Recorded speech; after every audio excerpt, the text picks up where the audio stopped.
Okay, this is the last step of the map progression for this round. It's instead of these directions here, I've crossed those out. You can write these directions down. Okay, here's what it says, or you don't really have to. It's fine. It's your choice. The following equations are in standard form. Convert them to slope-intercept form. Okay. Now, if you're confused about the standard form, slope-intercept form, that's kind of normal. Okay, so you don't have this. You just need to watch. If I had to graph this equation, this assignment we're going to do is not about graphing, but the y and the x are on opposite sides, so this is in slope-intercept form. So the way to graph it would be to use the slope and the y-intercept. The slope is the x coefficient of 3. Now, if that's an integer, you need to put a 1 under it. And the y-intercept is positive 5. So on the y-axis, this is my y. You got to remember that. This is not the y. It's this one. So you go up 5, 1, 2, 3, 4, 5, and make your first point. And from that point, you either go up or down. Now, since the 3 is positive, we go up 3 units, and then we go 1 over to the right. Okay, so I go up 1, 2, 3, right 1. I can't really do it again, so that is my graph. Okay, it contains all points where this side can equal this side.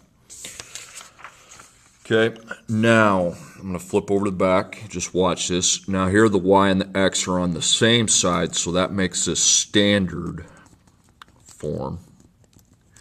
And the way to graph that is to use your 0 for x, 0 for y. It's finding the y-intercept and the x-intercept. And then we would copy down that equation twice.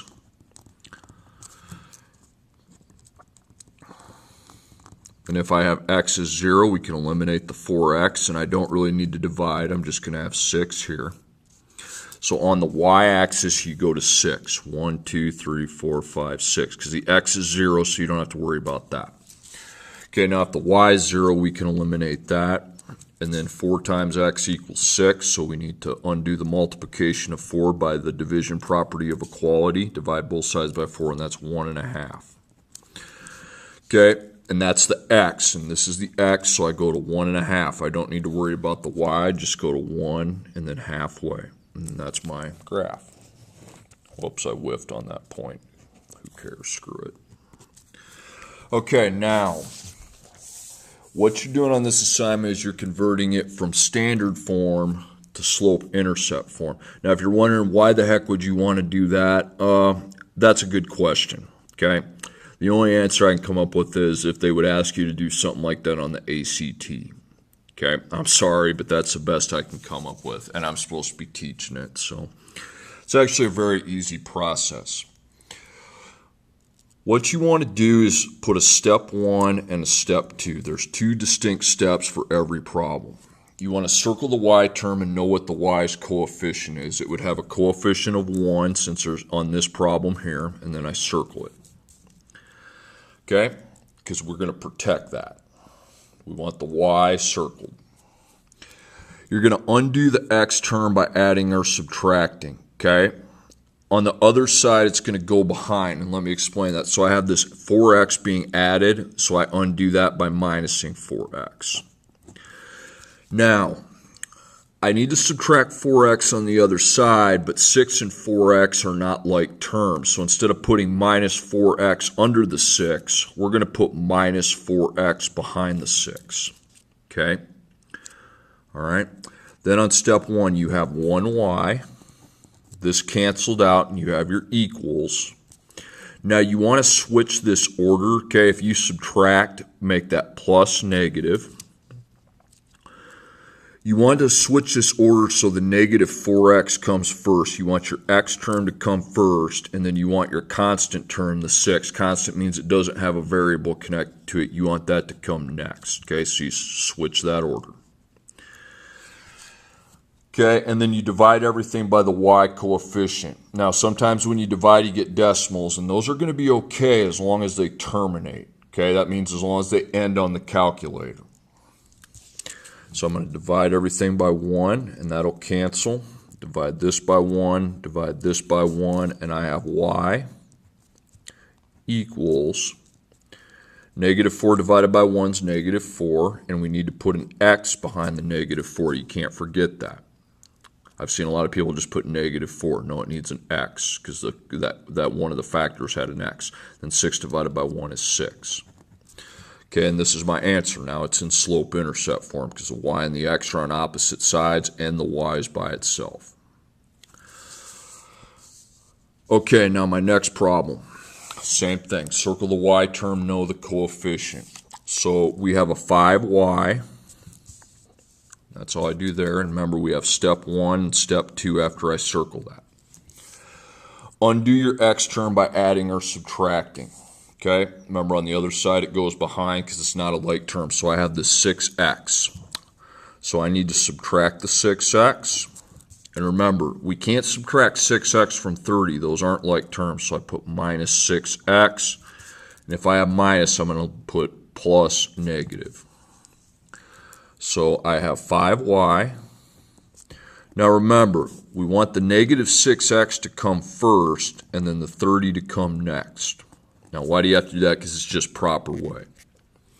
And then you need to divide everything by the y coefficient. Okay, that means you have 3 terms in this. You need to divide them all by the 5. Okay, so the 5's cancel right there, and that's going to be y. Okay, the other side, I'm going to divide negative 6 by 5, even though it's not divisible, perfectly divisible. It's going to be a decimal. So I get negative 1.2. Now that's a decimal, but it terminates. It ends on the calculator. So negative 1.2x plus 30 divided by 5 then is 6. Okay. Now, most people do it like that. You can also,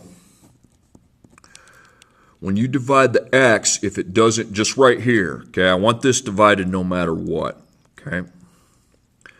Negative 6 divided by 5, now even though that's not divisible, you can leave it negative 6 over 5. You can leave it in fraction form with the x, because that is your slope, plus 30 divided by 5, then it divides evenly, so we need to do that. I'll accept either answer. Okay, my next problem. Here's your y. It has a coefficient of negative 3 after I do the plus negative. So I'm going to circle that term. That protects it. It means I don't want to mess with that. I want that where it's at. Now undo the x term by adding or subtracting. On the other side it goes behind. So I take away 2x. Now remember, you can't take 10 minus 2x because the 10 doesn't have an x and the 2 does. So you put that behind. And if it's subtraction, you go plus negative. Okay, so I have negative 3y, the equals, I have 10, and then we want to switch the order. We want to put the negative 2x first, followed by the 10. Okay, and then I divide everything, all 3 of these, by the y coefficient. Decimals are okay as long as they terminate.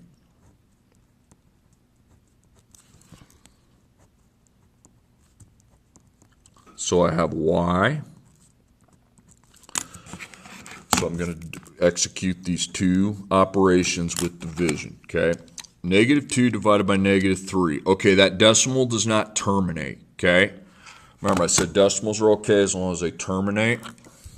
So what we're going to do is leave it as a fraction. We're going to leave it as, first off, if I have negative over negative, we cancel that, make them both plus, so it's 2 over 3 with x connected, okay?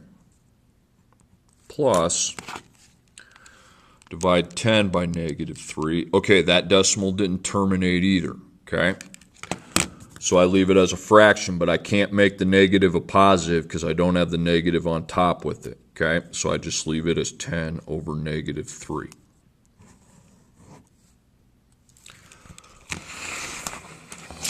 Okay, then I have one on the back. I know you don't have one, but write it, okay? Negative 4x minus 2y equals negative 8, okay? It's a 2-step process. First off, here's your y. It has a coefficient of negative 2, so I circle that. Undo your x term by adding or subtracting. So the x term's negative, so we're going to add that this time. So plus 4x. And that would go right here beside it, not underneath it, because underneath it is if it was a like term. It's not a like term because the 4 has an x and this negative 8 doesn't. So you have negative 2y. You want to put your x term first and then plus negative 8 or minus 8. Doesn't matter. Just reverse the order. Okay, then you divide everything by the y coefficient. So the y coefficient's negative 2, so we undo the multiplication by dividing. But then I have these two separate terms that also need to be divided by the negative 2. So I have y equals, and then I find each one of these quotients by dividing. So 4 divided by negative 2 is negative 2. And we'll need an x on that quotient because one of the factors has an x. Because that divides evenly. There's no decimal. 4 divided by 2. And then negative 8 divided by negative 2 is positive 4. So plus 4. So that one's pretty easy because I never got any decimals at all. You can write the decimal down as long as it terminates. If it doesn't terminate, you leave it as a fraction. Just this number on top of this number. Okay? And if you have double negatives, cancel them. Okay? If you only have one negative, you got to keep it there. All right, let me know if you have questions and go from there.